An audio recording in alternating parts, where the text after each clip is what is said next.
जब कंस को यह पता लगा कि देवकी के उदर से जो बच्चा पैदा होगा उसी से मेरा बंधन होगा, तो करता है क्या कि बहन देवकी को जेल में डलवा देता है। तो कवि के लिखे के पड़ल और तर्ज बाय कि ऊपरा चढ़ात मोरी, अरे ऊपरा चढ़ात मोरी बाहिया मुरु काली, ऊपरा चढ़ाता मोरी बाहिया मुरु काली, ऊपरा चढ़ाता मोरी बाहिया मुरु काली। भैया अरे उतरत के बेरी करिया कमर लच कवाला ये हारी, उतरत के बेरी करिया कमर लच कवाला ये हारी, उतरत के बेरी करिया कमर लच कवाला ये हारी। यही तर्जमा से कब लिखे गाना के भाव में कि मथुरा नगारिया में, अरे मथुरा नगारिया में ले के जन्मा, मथुरा नगारिया में ले के जन्मा, मथुरा नगारिया में ले के जन्मा। भैया अरे गोकुला में बाजाली बांसुरिया झूमेला मधु बनवाए है, गोकुला में बाजाली बांसुरिया झूमेला मधु बनवाए है, गोकुला में बाजाली बांसुरिया झूमेला मधु बनवाए है, झूमेला मधु बनवाए हरी, झूमेला मधु बनवाए हरी, गोकुला में बाजाली बांसुरिया झूमेला मधु बनवाए हरी, गोकुला में बाजाली बांसुरिया झूमेला मधु बनवाए हरी। कंस जो है कि पहरेदार को पहरा लगा दिया, गेट पर खड़ा कर दिया कि देखना कोई दरवाजा न खुल सके, मेरी इजाजत होगी तभी दरवाजा खुलना चाहिए। बाबूजी लेकिन भइल का, भगवान कृष्ण के जब अवतार भइल तो होत का बा कि अष्टमी भदाऊ आके अरे मझली रहीनिया और बरस बिहास जल और दमक दलिया, अपने से खुली गई हाथे हाथ करिया, अपने से खुली गई हाथ हाथ करिया, अपने से खुली गई हाथ हाथ करिया। अरे निदिया में पागे पारू दरवा खुलल जेहल खानवा ये है, निदिया में पागे पारू दरवा खुलल जेहल खानवा ये है, निदिया में पागे पारू दरवा जेहल खानवा ये है, खुलल जेहल खानवा ये है, खुलल जेहल खानवा ये है, निदिया में पागे पारू दरवा खुलल जेहल खानवा ये है, निदिया में पागे पारू दरवा खुलल जेहल खानवा ये है। बाबूजी जब भगवान कृष्ण का अवतार हो गई तो बसदेव जी लेकर के धीरे से वहां से चल दिलन, सोचलन कि ताकि कंस के पता न लग पावे, और जे सब लोग जागत रहा सब गए सोए, लेकर के गोदी और धीरे से रख के चल दिलन। लेकिन कवि के तर्ज लिखे पड़े, तर्ज है भाई आए हाँ निबिया की डारी मैया अरे नावेली झलुआ हो कि झूली झूली ना, मैया मोर गावेली गीतिया हो कि झूली रे झूली ना, मैया मोरी गावेली गीतिया हो कि झूली रे झूली ना, मैया मोरी गावेली गीतिया हो कि झूली रे झूली ना, मैया मोरी गावेली गीतिया हो कि झूली रे झूली ना, मैया मोरी गावेली गीतिया हो कि झूली रे झूली ना। यही तर्जमा में कवि लिखने गाना के भाव में कि गोदिया में बाबुआ के आरी लेके वासुदेव हो कि चोरिया चोरिया ना, हो कि चोरिया चोरिया ना, जान गोकुला मझार हो कि चोरिया चोरिया ना,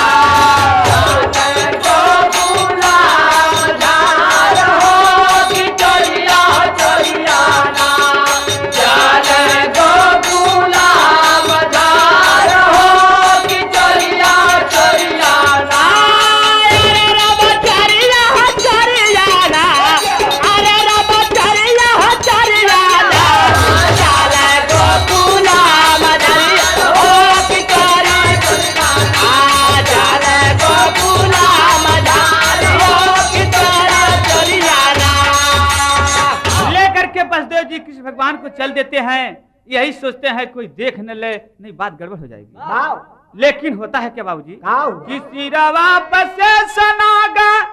कर रखवारी, पहुंचा वासुदेव जबकि जमुन धीरे धीरे पानिया में हालते ही बेरिया हो कि बेरिया बेरियाना हो कि बेरिया बेरियाना, जमुना जी चला फूफकार हो कि बेरिया बेरियाना, जमुना जी चला फूफकार हो कि बेरिया बेरियाना, जमुना जी चला फूफकार हो कि बेरिया बेरियाना। अरे रवा बेरिया बेरियाना, अरे रवा बेरिया बेरियाना, जमुना जी चला फूफकार हो कि बेरिया बेरियाना, जमुना जी चला फूफकार हो कि बेरिया बेरियाना। वासुदेव जी लेकर सिर पर जब जमुना जी में हले लागेन तो जमुना जी फफाई के चल दिले। तो कवि के लिखे पड़ल कि दढ़िया दरे रे चली जमुना फफाई, ए बाबू कि दढ़िया दरे रे चली जमुना फफाई, और दिहल कन्हैया तब तक पावल टकाई। बसदेव जी घबरा गए कि जमुना जी फुफकार के चलते कहीं डूबे न जाई, लेकिन कृष्ण भगवान सोचलन की बात गड़बड़ है, तब तक पांव लटका दिहलन कि पमुआ छुआ त घटला, अरे जमुना जी का पलिया हो कि रतिया रतियाना, हो कि रतिया रतियाना, पहुँचे नंदा के द्वार हो कि रतिया रतियाना, नंदा के द्वार हो कि रतिया रतियाना, पहुँचे नंदा के द्वार हो कि रतिया रतियाना। अरे रवा रतिया रतियाना, पहुँचे नंदा के द्वार हो कि रतिया रतियाना, पहुँचे नंदा के द्वार हो कि रतिया रतियाना। लेकिन बड़ी मार्के की बात एक मिलल कि वही दिन जसोद्रा की गोदी एक बच्चा पैदा भइल। लेकिन भइल का तर्जवा बाय कि नई झूलनी के अरे नई झूलनी के छैया बलम दोपहरिया मनोइलो हो, नई झूलनी के छैया बलम दोपहरिया मनाइला हो, नई झूलनी के छैया बलम दोपहरिया मनाइला हो। यही तर्जवा से कवि के लेख बात कि जसुदा के गोदी, ए बाबूजी हाय अरे जसुदा अरे जसुदा के गोदी में जन्म रही, वही रतिया कुंवरिया हो, जसुदा के गोदी में जन्म रही, वही रतिया कुंवरिया हो, जसुदा के गोदी में जन्म रही, वही रतिया कुंवरिया हो। लेकिन बसदेव जी कृष्ण भगवान को ले जाकर पहुंचा देते हैं, उस लड़की को उठाकर लेके चल दिहलन कि सुत का सुता को उठाए, अब वसुदेव मथुरा में वापस फिर आए, वसुदेव मथुरा में वापस फिर आए, वसुदेव मथुरा में वापस फिर आए। अरे देवकी के गोदी में दिहल सुता, ए बाबू ले जाकर के देवकी के दे दिए और गोदी में सुताई दिहलन। लेकिन भइल का कि देवकी के गोदी में दिहल सुताई, रोज जेलवा मझोरिया हो,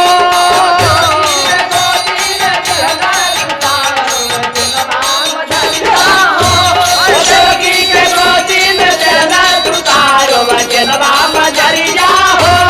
देवकी के गोदी में दिहल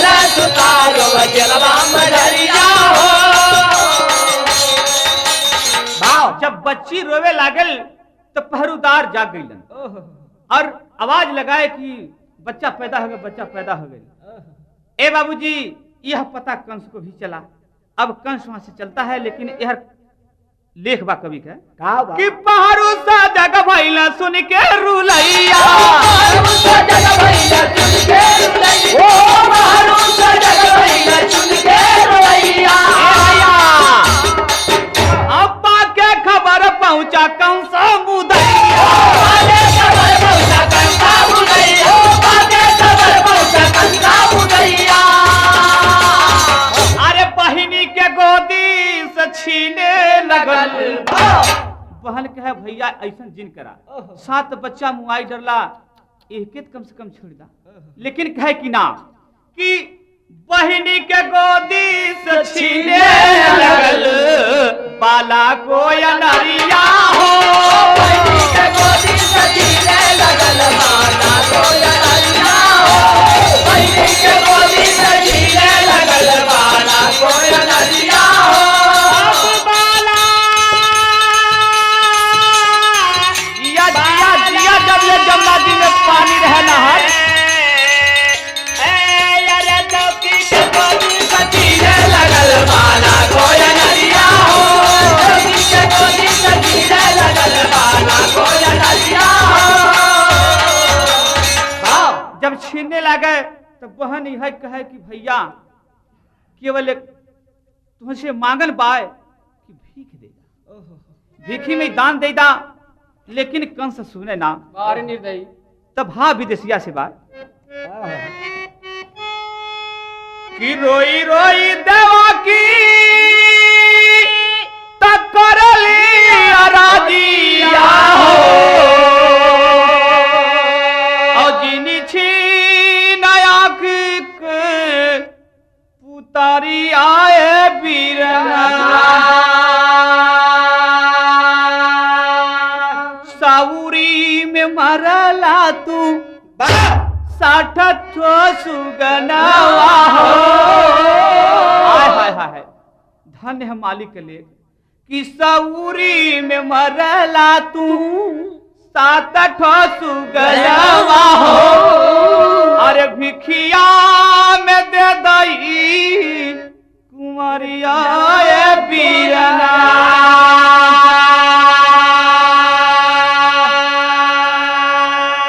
बहन देवकी नैनों में आंसू भर के बिलक बिलक कर रोती है, फूट फूट करके, लेकिन जरा सा उसकी पुकार कंस नहीं सुनता है। जबरदस्ती छीन लिया, और छीन के करता है क्या क्या किया? भाव आल्हा को मास्टर जी आए हाँ, अरे के तनया राजी आंसू नावेली बहिनी, के तनया राजी आंसू नावेली बहिनी, ओ के तनया राजी आंसू नावेली बहिनिया। आ छत्र नीरज मोहिया न सुनेला पुकार, गोदिया से बहिनी के छीन के कुमारिया, हटिया उठा के पटकल चाहे जी सब। प्रेमियों, बहन की गोदी से जबरदस्ती उस लड़की को छीन लिया,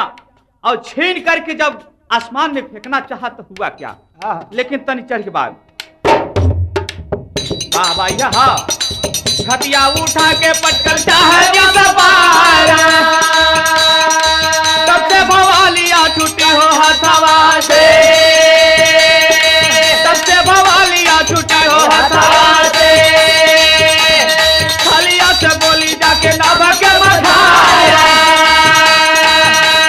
खलिया से बोली जाके नभ के मझाया। अरे जसदा के गोदी बाट तुहरो मुदैया, तो झंखेला कंसा सुनता फटकार,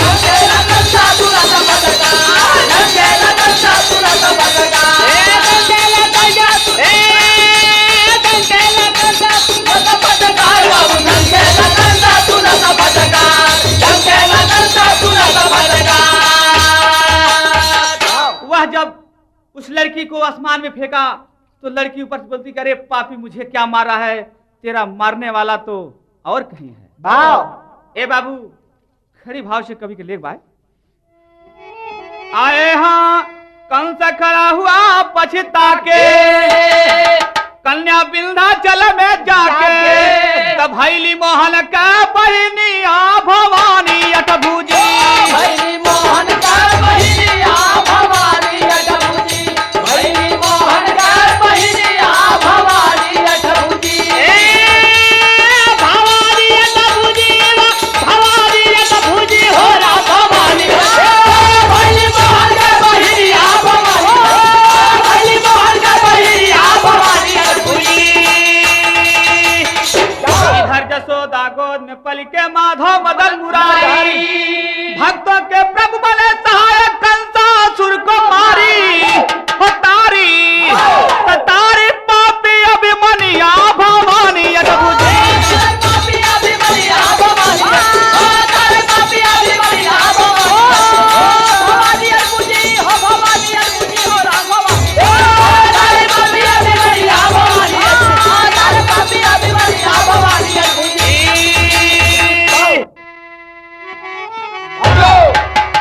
बने उपासक जगदम्बा के रंबल गुरु बिहारी बने उपासक जगदम्बा के रंबल गुरु बिहारी बेचन यादव